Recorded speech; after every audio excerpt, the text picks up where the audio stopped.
7 Minutes to Haul Ass. Story by Magic Art.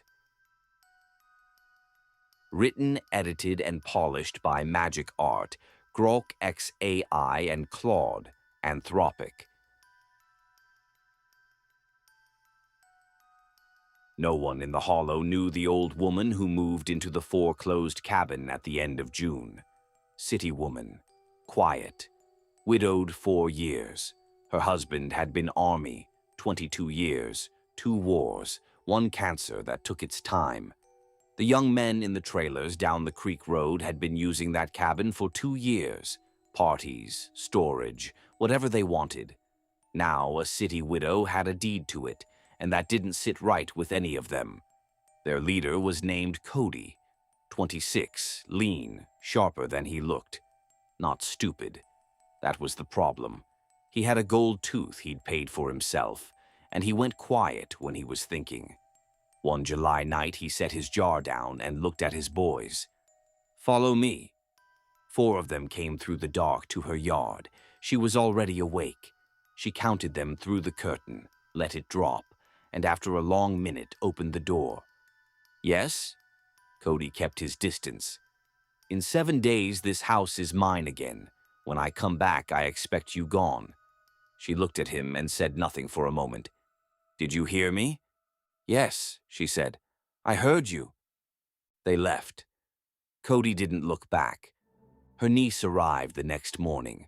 20 years old, windows down, radio up, completely unprepared for the whistles and hollers as her car climbed the mountain road. She made it to the cabin, but she'd clocked every face. That evening, the old woman sat on the porch crocheting, sipping coffee. The men watched from the tree line. She told her niece about the 7 days. "We're calling the sheriff right now." "No." "Why not?" "Cody knows every deputy on this mountain.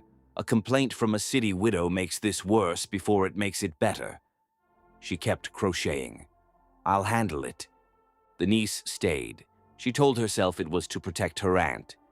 The days passed quiet. On the 7th night, she was in her chair. Same mug, same porch light.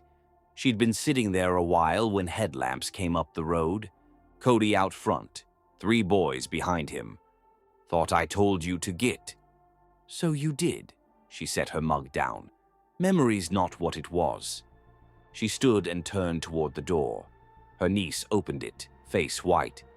Then Cody said, almost pleasant, "Send the girl out. Let us get acquainted." The old woman stopped. She reached behind the doorframe and came back with the Glock up and level. Nobody moved. "My husband did 22 years, she said. "He taught me 3 things. Never start a fight. Never let anyone take what's yours." She clicked the safety off. "And if they try..." She shot Cody in the kneecap.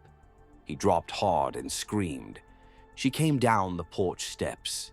The big one, the one who'd whistled at her niece on the road, caught the 2nd round in the shoulder and spun into the tree line.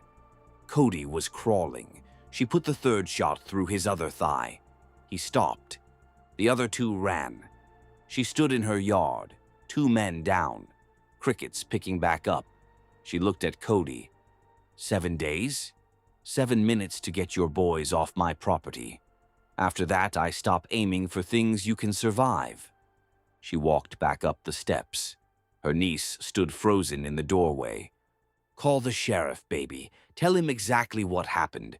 2 trespassers, self-defense, open and shut." The niece dialed, crying. The old woman sat back down and picked up her coffee. She finished it.